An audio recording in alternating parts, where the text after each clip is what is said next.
এবার সর্বশেষ দিকে আসেন। শয়তান, যেহেতু এটা শয়তানের একটা প্রজেক্ট, শয়তানের তাহলে উদ্দেশ্য কি? এই উদ্দেশ্য সম্পর্কে আল্লাহ সূরা আল মাইদার আয়াত 91 আল্লাহ বলেন, ইন্নামা ইউরিদুশ শাইতানু আইয়ুকিআ বাইনাকুমুল আদাওয়াতা ওয়াল বাগদা। আল্লাহ বলেন শয়তানের উদ্দেশ্য হলো তোমাদের পারস্পরিক ঘৃণা, তোমাদের পারস্পরিক দ্বন্দ্ব সৃষ্টি করা। এইটা সে শয়তান সবচেয়ে ভালো করতে পারে মদের মাধ্যমে আর জুয়ার মাধ্যমে। বলেন না নাউজুবিল্লাহ। এবার কিভাবে করে দেখেন, কিভাবে করে এইটা দেখার আগে বলি আল্লাহ কি বলছেন এখানে খেয়াল করেন। পারস্পরিক সম্পর্ক নষ্ট করার জন্য শয়তান এই দুইটা টুলসকে ব্যবহার করে বিশেষভাবে, মদ এবং জুয়া। মানুষের পারস্পরিকতা শুরু হয় ফ্যামিলি থেকে। ফ্যামিলি থেকে না, পারস্পরিকতা শুরু হয় তো ফ্যামিলি দিয়া। একাধিক ফ্যামিলির পারস্পরিক সম্পর্কের কারণে একটা সমাজ গড়ে ওঠে, আর একাধিক সমাজের পারস্পরিকতার কারণে একটা রাষ্ট্র গড়ে ওঠে। তাহলে পারস্পরিকতা শুরুটা কোথায়? ফ্যামিলি, তাই তো? ফ্যামিলি তো। এবার আমি আগেই বলেছি, যখন একজন ব্যক্তি নেশাদ্রব্য, গাঁজা বলে না, যেটাই বলেন, যখন সেটা সেবন করে তখন তার ব্রেনের ঠিক কোন জায়গায় জানি আঘাত করে? মেডিকেল বলে যে প্রি ফ্রন্টাল কর্টেক্স বা ফ্রন্টাল লোব, এই সামনের দিকে, ব্রেনের সামনের দিকে একটা জায়গা আছে। এই জায়গাটা আপনার চিন্তা শক্তিকে নিয়ন্ত্রণ করে, আত্মসংযমতা সবকিছু নিয়ন্ত্রণ করে।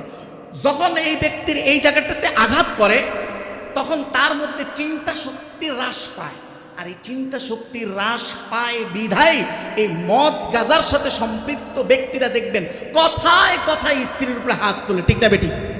কথা বলে না, ঠিক না বেটি? কি কারণে? এটা আপনি জানতেন না, এই তার প্রি ফ্রন্টাল কর্টেক্স নষ্ট হয়ে গেছে।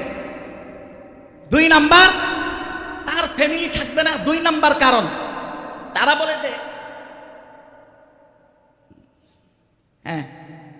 বলে যে ইরেকটাইল ডিসফাংশন। ইরেকটাইল ডিসফাংশনের কারণে, অর্থাৎ তার যৌন ক্ষমতা নষ্ট হয়ে যাবে।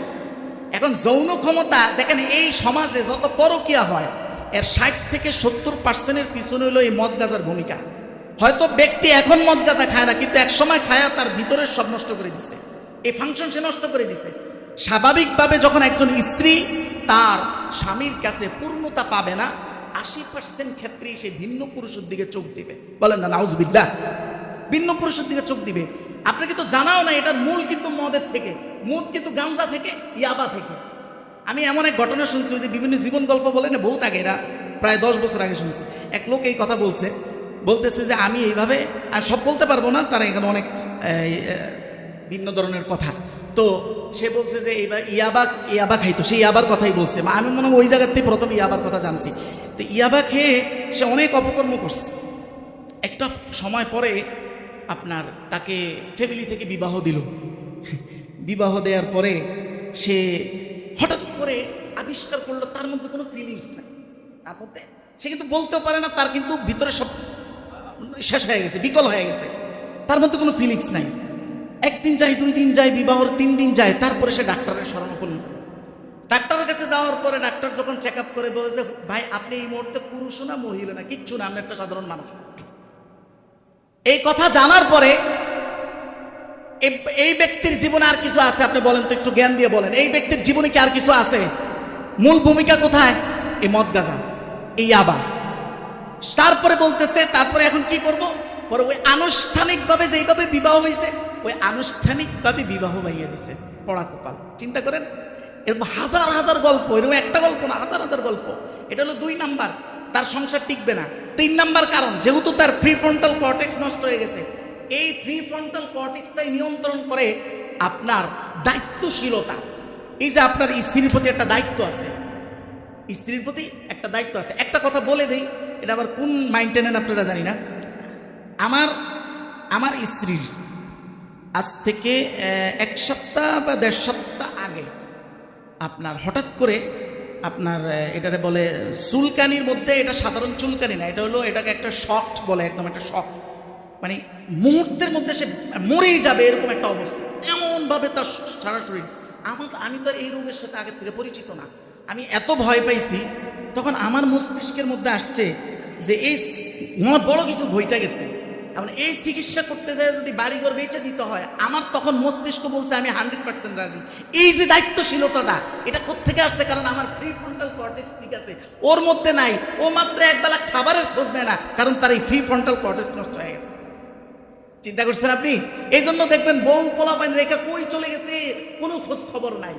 আরো ভয়ঙ্কর কথা হলো, সর্বশেষ যেটা বলবো সেটা হলো, এই যে আপনি বিভিন্ন, এর আগে একটা ঘটনা দেখছেন, আর গতকালকে একটা ঘটনা দেখলাম, একটা সাংবাদিক চাঁদা তুলে যে এটার মনে হয় ভিডিও করতেছিল, এক সাংবাদিকরে একেবারে জবাই করে মারা লেছে, আরেকটারে এইভাবে প্রকাশ্যে মাথা এইভাবে একদম পাথর দিয়ে থেতলে গেছে। আপনি বলেন তো, আমি এটা নিয়ে একটু ঘাটাঘাটি করছি যে এইটা কি একজন সাধারণ সুস্থ মস্তিষ্ক সম্পূর্ণ মানুষ করতে পারে? আমি যা ঘাইটা পেলাম না, অসম্ভব। এইটা তার মধ্যে যে আত্মসমঝোতার যে জায়গাটা, এটা নষ্ট হয়ে গেছে। 2 নাম্বার, আমাদের ব্রেনের আরেকটা পার্ট আছে, এটাকে বলা হয় এমেগডালা। এইটার কাজ কি? এটা হলো যে কোনো হুমকি ডিটেক্ট করে। যে মদ গাঁজা খায়, এইটা তার এত আগ্রাসী হয় যে সামান্য 19 থেকে 20 হলে সে এটাকে 100, 200, 1000 মনে করে। যার কারণে দেখবেন এই মস্তিষ্কের মানুষগুলো 19 থেকে 20 হলে একদম বাঘ ভাল্লুকের মতো আগ্রাসী হয়ে যায়। এটাও তার মদের কারণে। আমি চ্যালেঞ্জ করলাম, এই মানুষগুলোর প্রত্যেকটা মানুষের আপনি রক্ত পরীক্ষা করেন, অ্যালকোহল পাবেন, নিশ্চিত অ্যালকোহল পাবেন। তার মানে কি দাঁড়াইলো? এখন আপনি এটা আসলে নিয়ন্ত্রণ কিভাবে করবেন? নিয়ন্ত্রণের 3 ভাগে এটা নিয়ন্ত্রণ করলে আপনি নিয়ন্ত্রণ করতে পারবেন। রাষ্ট্রীয় বন্দোবস্তের মাধ্যমে, পারিবারিক বন্দোবস্তের মাধ্যমে, সামাজিক বন্দোবস্তের মাধ্যমে। এখন পারিবারিক বন্দোবস্তটা আপনার হাতে, ঠিক আছে, তাও অনেক ক্ষেত্রে আপনার হাতে না। এখানে অনেক কথা আছে। এর মধ্যে পারিবারিক ইসলাম বলতে কি, এইটা আমরা 100তে 2-3%ও জানি না। আমাদের সন্তানরা পারিবারিক ভাবেই বিকৃত হয়ে ওঠে, মানসিকভাবে। তারপর হলো সাইকোলজিক সমস্যা। সাইকোলজিক কি সমস্যা? এক জেনারেশনের সাথে আরেক জেনারেশনের কানেক্টিভিটি নাই, বাপদাদার সাথে ছেলে সন্তানের কানেক্টিভিটি নাই। এই প্রত্যেকটা জিনিস আর অনেক ডিটেল আলোচনা শুনতে হবে, বুঝতে হবে এবং অ্যাপ্লাই করতে হবে। তারপরে এটা পরিপূর্ণ যতদিন না পর্যন্ত রাষ্ট্র, সমাজ, পরিবারে ইসলাম শুধু থিওরি না, ইসলাম একটা প্র্যাকটিক্যাল বিষয়ে পরিণত না হবে, ততদিন আপনি এটা সন্তুষ্টজনকভাবে সামলাইতে পারবেন না।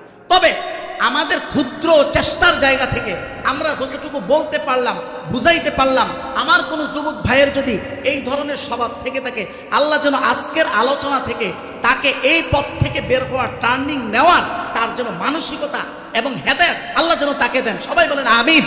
ওয়া আখির দাওয়ানা আনিল হামদুলিল্লাহ।